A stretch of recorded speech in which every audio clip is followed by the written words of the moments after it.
Hi, I'm Morgan Jeremus with RT Book Reviews, and I'm joined today with Jennifer Haymore, the historical author, or historical romance author, who has you kind of burst onto the scene a few years ago, and you already have a bunch of books published.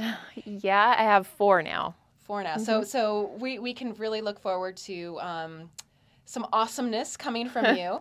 And I want to start back at the beginning though, because you're a little bit you've got a little bit of contradictions going on because you were born and raised in Hawaii and you now live in Southern California, but you don't write about the tropics, you don't write about, your wonderful settings that you grew up in. You instead uh, write about historical England. And then on top of that, you come from kind of a techie world of computer sciences, which is decidedly not maybe the most creative field. And now you write romance novels. So I'm trying to fit the pieces together a little bit, I guess. I know I've always sort of had eclectic tastes. I mean, I still get nerdy over new technology and all of that, but I think I've always loved history. I've been reading historical fiction since I was a little kid, and I love the fairy tale and just imagining myself and the characters of the past and how society was different back then. And so I think that's why I got into it. And England specifically because I went through this phase where I was totally obsessed with genealogy. And a lot of my family from the past came from England to the United States through Ellis Island and all of that. And so I really just felt this connection to England from the beginning. And you travel there a lot. I've been there, I think, 4 times now. Yeah, I'm always dragging my family there, and they're quite tired of England, actually. They want to go somewhere like, the Bahamas, but I'm like, no, we're going to, Yorkshire. So, yeah. Well, your family's also involved in a very interesting way. Your husband, who's not a romance writer at all, I heard that you sit down and to brainstorm kind of your next novel and a plot. You will actually bounce ideas off of him and come up with ways of integrating maybe some of his non-romancy ideas and finding that fairy tale ending. Can you tell me about that a little bit? Yeah, I mean, I always, when I'm stuck or when I need help developing a plot, I always go to him, and I always kind of regret it because we get so. He just thinks his way is right, and his way is so non-romantic, and so he wants people dying and death and destruction and Such a sword boy. play, and I'm just like, but it's a romance. We need to develop the relationship, and so we just get all worked up about it. But I always leave those meetings coming up with ideas that I can use, and so somehow it ends up working. But hopefully one day we won't get a divorce over the arguments we have. I'm like, you don't respect my need for romance. Well, you don't like my great sword play, which is ridiculous because my sword play is fantastic. And so he's just, it's crazy, but it works for me. So I always still go to him, even though I know we're gonna inevitably get in an argument about it. So in your books, they're very romantic, very much about the relationship, but you also have usually some mysteries or some suspense aspect to your stories. Why do you like to include a little bit of that tension on top of the relationship?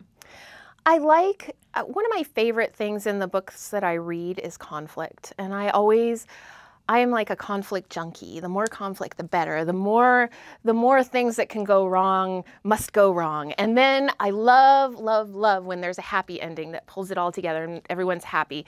And so when I write, I try to bring that out. And so there's internal and external conflict in all of my books that I hope is compelling, that the reader is so relieved and happy at the end that it all worked out. Well, speaking of conflicts, your first novel, I have to talk about your debut novel. Now, this was a few years ago, but anybody that has read this novel, Hint of Wicked, will never forget like this because Sophie, your heroine, has two husbands. And I think the interesting thing is we might have read about this before, like accidentally thinking one has died or thinking, but generally it's pretty cut and dry which one that the heroine should belong with. In yours, she genuinely cares so much for both of these men, and it was an accident that took him away during the war, and she fell in love with one of his relatives, and she's been living as his wife for years, and then her original husband shows back up, and there's no answers. There's Right. no, oh, I'm gonna be with him. I'm gonna be, and that to me is like so heartbreaking. Yeah, and I think with A Hint of Wicked, it sort of set the stage for my later novels, because I think one of the themes that comes out in my books is that, you know, to have extreme happiness, there's some bit of yourself that you have to sacrifice. And that's really, really true in A Hint of Wicked. I mean, she really does love Garrett, but she also loves Tristan. So, and she does have to make that choice, and it's heartbreaking for her, but it's also necessary for her to have her happy ending. So, and in each of my later books, there is a little bit of that. There is something that they always have to give up, whether it's their place in society or money or their family. There's always something. Absolutely, and you have a new series out, and in the new series, we definitely see some of these sacrifices that your characters make. We get the Donovan sisters. Yes. And the first book, it is Confessions of an Improper Bride, and we met your heroine, and she had to follow what she Selena. Serena, sorry. Selena's my editor. There you go. It's confusing. And Serena, she had to kind of maybe disregard her own wants for her family. She had to do something and make some sacrifices, which turn out well in the end. It is a romance, so we do get the happy ever after. But we start to see that what your themes of sacrifice definitely in that first Donovan novel. And now we've got your second novel coming out in the series. And can you talk a little bit about the novel and really what readers are going to be able to find? Now, the title of it is Secrets of an Accidental Duchess, with your heroine, Olivia. Yes. Can you tell us a little bit about the plot? Olivia is a little bit of a different heroine for me. She's been sickly all her life, and so she's been her mom wouldn't even let her go outdoors for most of her life. So she's been very sheltered, but she's also very she's capable of so much feeling. And she meets Max, and at first she thinks he's just a guy, but then later it's revealed to her that he's the heir of a duke.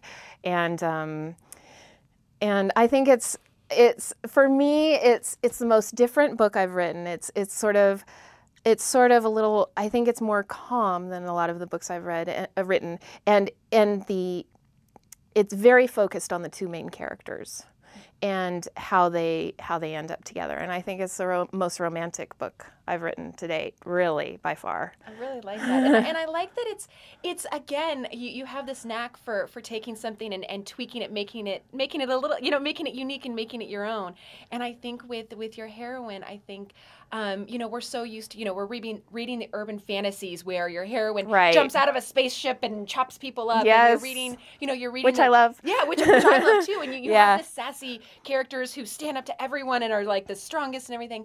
And your heroine, you definitely tweak that, and you make her a more delicate, more vulnerable character, and you really make that work. But she has this quiet strength in her, and he really picks up on that really quickly, and it's very cool to watch her sort of come out of that shell. Not that she becomes a sword-wielding, alien attacking heroine at the end. She's still true to herself, but she does have this quiet strength that I really love.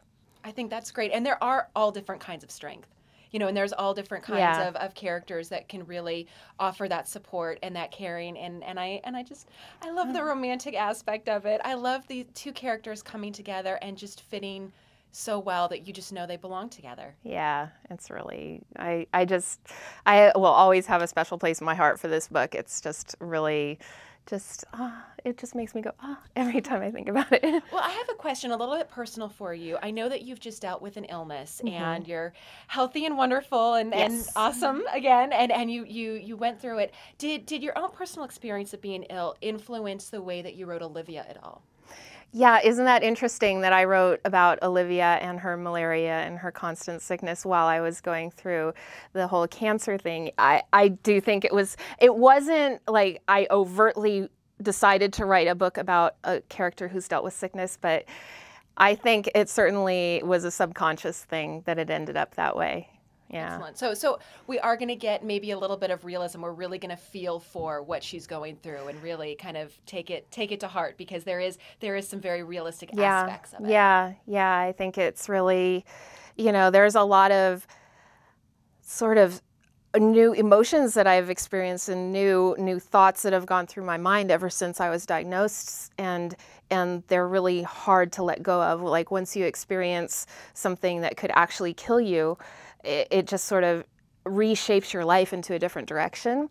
And I think Olivia has had that, and she understands that, and so I think that comes out in the book a little bit. Yeah. Excellent. Well, you have to tell me, Donovan sisters, we're going to get more, right? We're going to learn Yes. about some other siblings and their happy There's ever one after. more Donovan book after this one, and yeah, it's kind of a secret what it's A about. secret? Oh no. Well, then I'm going to have you back, and we're going to have to talk all about it. Yes. It's no longer a secret.